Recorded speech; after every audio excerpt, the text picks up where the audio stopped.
बिस्मिल्लाहिर्रहमानिर्रहीम। औज़ुबिल्लाहिमिनश्शैतानिर्रजीम बिस्मिल्लाहिर्रहमानिर्रहीम। अस्सलाम वालेकुम तमाम व्यूअर्स को, उम्मीद आप तमाम लोग खैरियत से हैं। आज हम बात करेंगे एक ऐसे खर्चीले त्यौहार की, एक ऐसा फेस्टिवल जो दुनिया में सबसे ज़्यादा खर्चीला है कि इतना खर्चा एक दिन में किसी और फेस्टिवल में नहीं होता। यहाँ तक कि ये दुनिया के तमाम फेस्टिवलों के खर्चे आप मिला लो, त्योहारों के खर्चे आप मिला लोगे ना, तो भी इस फेस्टिवल के खर्चे के मुकाबले वो खर्चा नहीं होता। आज मैं बात करूँगा आपसे जो कि इस्लाम का सबसे बड़ा त्यौहार है, ईद उल अज़हा। सबसे बड़े त्योहारों में से बेशक है, क्योंकि हज मुबारक जो होता है आज ही के दिन मुकम्मल होता है काबतुल्लाह के अंदर में, काबा शरीफ के अंदर में। तो जो भी हज मुबारक के महीने में मक्का शरीफ में हज के अरकान अदा करने गए हैं, उनसे भी हम दुआ की गुजारिश करेंगे। अगर आप हमारे वीडियो देख रहे हैं तो आप भी बारगाह इलाही में हमारे हक़ में दुआ फरमाइए। और जैसे मैंने बताया कि दुनिया के तमाम त्यौहार भी आप मिला लो तो भी इस खर्चे के बराबर नहीं आ पाते हैं, क्योंकि जो दुनिया के दूसरे त्यौहार है उसमें इंसान खर्च करता है अपने ज़ाती मफाद के ऊपर में, अपनी अय्याशी के ऊपर में ले लो। उसमें शराब पूरी हो गई, दीगर बड़ी बड़ी पार्टियाँ होती हैं त्यौहार के रूप में। और अभी तो कुछ शैतानी कार्निवल भी निकाले गए थे ब्राज़ील के अंदर में, उसके वीडियोस नेट के ऊपर में काफ़ी हद तक वायरल हुए थे कि किस तरह उन्होंने शैतानी कार्निवल बना करके बाकायदा रोड के ऊपर में निकाला, उसमें हज़रत ईसा अलैहिस्सलाम की बेहुरमती करी गई। तो बेशक उसी वक्त, कुछ ही वक्त के बाद में वहाँ पर में अज़ाब इलाही आया, और जहाँ पर में वो मामला पेश आया था वो पूरा हिस्सा बाढ़ में डूब गया था। वो वीडियोस भी वायरल हुई थी। तो इस त्यौहार में जैसे मैंने आपको बताया सबसे ज़्यादा खर्चा एक ही दिन में मुस्लिम समाज करता है। वो खर्चा तकरीबन 20,000 करोड़ से ज़्यादा का खर्चा है। अब आप हिसाब लगा लो कितना खर्चा है। और इसका फ़ायदा अपनी अय्याशी और उसके ऊपर ना होकर के, अपने नफ्स की ख्वाहिशातों को पूरा ना करते हुए, इसका फ़ायदा बहुक्म इलाही एक जो सिस्टम इस्लाम का क्रिएट हुआ है उससे इसका फ़ायदा डायरेक्ट जाता है गरीब तबके के लोगों को, जो गरीब गुरबा लोग हैं।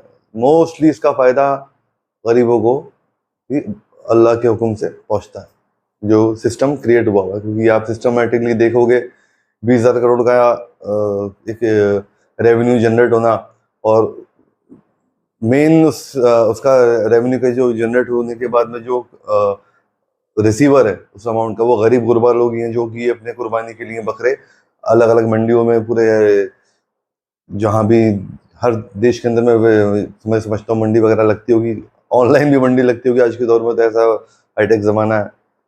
फिर भी कई लोग जा करके जानवर पसंद करके लेके आते हैं। वो रेवेन्यू जनरेट हुआ, उस शख्स को, उस गरीब शख्स को मिला वो रेवेन्यू।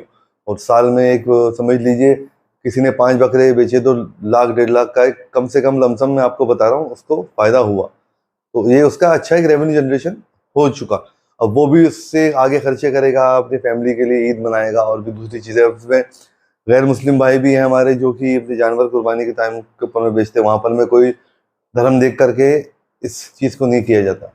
बेशक कुर्बानी जानवर में कोई कमी ना होनी चाहिए, क्योंकि उसको कोई फिजिकल डिफेक्ट नहीं होनी चाहिए। इस चीज़ का आप ध्यान रखें कुर्बानी के जानवर का। हिंदू भाई भी हैं मौजूद, और भी दीगर धर्म के लोग हैं जो इस त्यौहार के ऊपर में रेवेन्यू जनरेट होता है, जो रेवेन्यू जनरेट होता है उससे काफ़ी लोगों को अल्हम्दुलिल्लाह फ़ायदा पहुंचता है। और सपोज कीजिए कोई शख्स 35-40 हज़ार का कुर्बानी का जानवर लेकर के आया, उसको जानवर उसने खरीद लिया, लेकिन उसको ट्रांसपोर्टेशन भी तो चाहिए। अब मंडियों में जो ट्रांसपोर्टेशन हो रहा है उससे भी तो रेवेन्यू जनरेट हो रहा है। आप कुछ खुद हिसाब लगाइए कि कंट्री की इकोनॉमी में कितना बड़ा फर्क पड़ रहा है, क्योंकि जो ट्रांसपोर्ट के ट्रक्स हैं, ट्रॉलेज हैं, ट्रेन हैं, बाई शिप हैं, और भी दीगर मोड्स ऑफ ट्रांसपोर्टेशन है, वो उस जानवर को ट्रांसपोर्ट करने के लिए तो चल रहा है। तो एक रेवेन्यू वहाँ पर भी जनरेट मोस्टली हो रहा है। एक समझ लीजिए ग्राफ हाई जाता है इस वक्त रेवेन्यू जनरेशन का, इकोनॉमिकली आप देखोगे तो। और फिर वो शख्स अगर कोई जानवर लेता है, मैं बता रहा था आपको, ट्रांसपोर्टेशन के लिए कोई छोटा ऑटो भी है, लोडिंग टेम्पो है, वैगन रहती हैं बड़ी बड़ी, और भी बोलेरो की गाड़ियाँ रहती हैं, टेम्पो ट्रेवलर है, कैंपर वगैरह अलग अलग। वो भी गरीब गुरबा लोग हैं जो कि 2 वक्त की रोजी रोटी के लिए उस दिन उनका भी इनकम अच्छी होती है अल्हम्दुलिल्लाह। एक सिस्टम क्रिएट हुआ अल्हम्दुलिल्लाह, इस्लाम का एक सिस्टम क्रिएट हुआ है जिससे हर आदमी को फायदा अल्हम्दुलिल्लाह पहुंच रहा है। और एक और खास बात मैं आपको कहना चाहूंगा कि आज के दिन हमारी जो गोदी मीडिया है उसका भी रेवेन्यू अच्छा जनरेट होता है, क्योंकि उसको टॉपिक मिल जाता है फालतू की हिंदू मुस्लिम करने का, कि कुर्बानी ना करें, ऐसे करें, अलग अलग बातें लेकर के आ रहे हैं यार। ये देखो आप कि पूरा मोहल्ला मिल करके एक ही जानवर की कुर्बानी करे। अब इनको बताओ कि कुर्बानी से क्या इनको नुकसान है, क्योंकि कुर्बानी हो रही है तो देश की इकोनॉमी भी बढ़ रही है और जो दीगर गरीब तबका है उसको भी 2 पैसा मिल रहा है रोजी रोटी खाने के लिए। अब ये एक लॉजिक लेकर के आते हैं कि जीव हत्या पाप है। अब भाई, जीव हत्या पाप होती तो अल्लाह ताला हमको ऐसा सिस्टम क्रिएट करके नहीं देता कि हम दोनों चीज पचा सकते हैं। हमारे दांत अल्लाह ताला ने दिए, ऊपर वाले ने, मालिक ने दिए, गॉड ने दिए, भगवान ने दिए, ताकि हम गोश्त भी खा सकें, नॉनवेज भी खा सकें और वेजिटेरियन खाना भी खा सकें। और हमारा जो पाचन सिस्टम है, जो डाइजेस्टिव सिस्टम है, वो भी इन दोनों चीज़ों को पचाने के लिए बनाया गया है। अब आप फॉर एग्जांपल आप कुछ वेजिटेरियन जानवर देख लो, गाय है, बकरी है, और भी जो अलग वेजिटेरियन जानवर है, भैंस है, ऊंट है, ये लोग घास फूस खाते हैं। इनके दांत जो हैं उसके हिसाब से अल्लाह ताला ने अपनी कुदरत से बनाया है। इनका सिस्टम जो डाइजेस्टिव सिस्टम है वो खाली इसी चीज़ को पचा सकता है, वेजिटेरियन को। और दूसरी तरफ आप देखोगे शेर, चीते वगैरह जो नॉन वेज खाने वाले जानवर है, वो वेजिटेरियन नहीं खा सकते। शेर कभी घास नहीं खाएगा, वो नॉन वेज गोश्त वगैरह ही खाएगा, क्योंकि उसका सिस्टम, खाने के दांत भी वैसे बनाए हैं अल्लाह ताला ने, और उसका जो पाचन सिस्टम है, डाइजेस्टिव सिस्टम है, वो भी खाली नॉन वेज हजम करने के हिसाब से अल्लाह ताला ने बनाया है। और इंसान को दोनों चीज़ों से ऊपर वाले ने नवाजा। और भी चीज़ें आप काफ़ी लोग इसके ऊपर में लॉजिक लगाते हैं। अब लॉजिक लगाएंगे तो एक लॉजिक की बात ये भी है कि आप वेजिटेबल्स जिंदा नहीं है। आज की साइंस ये प्रूव कर चुकी है कि फोटोसिंथेसिस जो प्रोसेस होता है उससे हर प्लांट की अपनी ज़िंदगी की साइकिल को पूरा कंप्लीट करता है। जैसे हम इंसानों को ऑक्सीजन की ज़रूरत है, ऐसे ही हर प्लांट को, हर पेड़ पौधे को, चाहे वो फ्रूट्स का हो, क्योंकि पेड़ में से ही फ्रूट भी निकलेगा और सब्जियां भी निकलेंगी। जड़ें भी ले लो क्या, तो वो भी एक तरह का पेड़ ही है, उसको भी कार्बन डाइऑक्साइड की ज़रूरत होती है। तो इंसान जो कार्बन डाइऑक्साइड छोड़ता है सांस लेकर के, वो उसको एब्जॉर्ब करता है, और वो हमारे सांस लेने के लिए वातावरण के अंदर में, एटमॉस्फेयर के अंदर में ऑक्सीजन छोड़ता है। वो हमारी मदद करता है, हम उनकी मदद करते हैं। और उनको भी आज साइंटिफिकली प्रूव हो चुका है कि उनको भी दर्द होता है, उनके भी एहसास होता है, वो भी अच्छा फील करते हैं, बुरा फील करते हैं, एक्साइटमेंट में फील करते हैं। ये सब चीज़ प्लांट्स को भी एहसास होता है। तो क्या वो जान नहीं है उनमें? उनमें भी जान है, लेकिन मालिक ने, कुदरत ने सबको बनाया है अपने हिसाब से, एक सिस्टम क्रिएट किया हुआ है। और दूसरी चीज, जैसे मैंने आपको बताया, हमारी गोदी मीडिया लड़ाई झगड़े करती रहती है इस चीज के ऊपर में। इनसे पूछिए कि, एक सवाल मेरा भी इनसे है कि क्या दूध वेजिटेरियन है या नॉन वेजिटेरियन?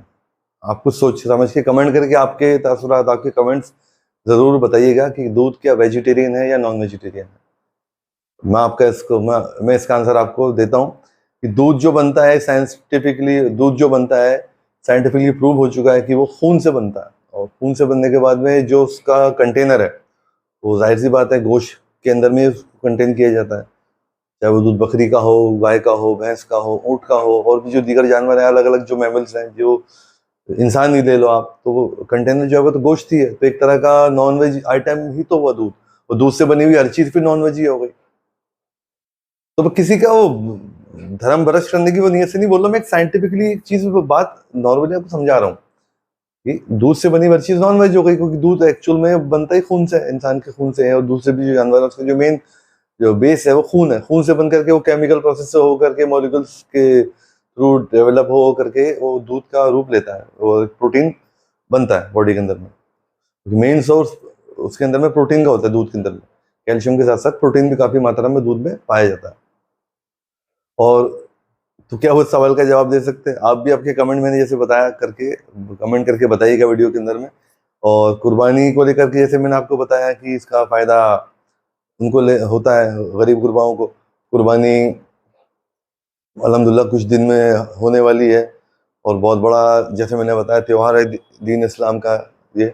अब सपोज कीजिए कोई शख्स कुर्बानी का बकरा लेने बकरा मंडी जाता है, वहाँ से बकरा वगैरह कुर्बानी का लेकर के आता है, तो जो भी उसने बकरे की कीमत की अदायगी करी, उससे जिस बंदे का वो जानवर था उसका फ़ायदा पहुंचा, वो बाहर लेकर के निकलता है, तो जाहिर सी बात है उसको ट्रांसपोर्टेशन भी लगेगा। ट्रांसपोर्टेशन लगेगा तो वो किसी गरीब को, तो वो किसी ऑटो रिक्शा वाले को पकड़ता है, नॉर्मल सी बात है, ऑटो रिक्शा वाले का रेवेन्यू जनरेट हुआ, ठीक है ना। ऐसे वो कुर्बानी के आसपास में काफ़ी ऑटो रिक्शा वालों का काम धंधा अच्छे माशाल्लाह से चलता है।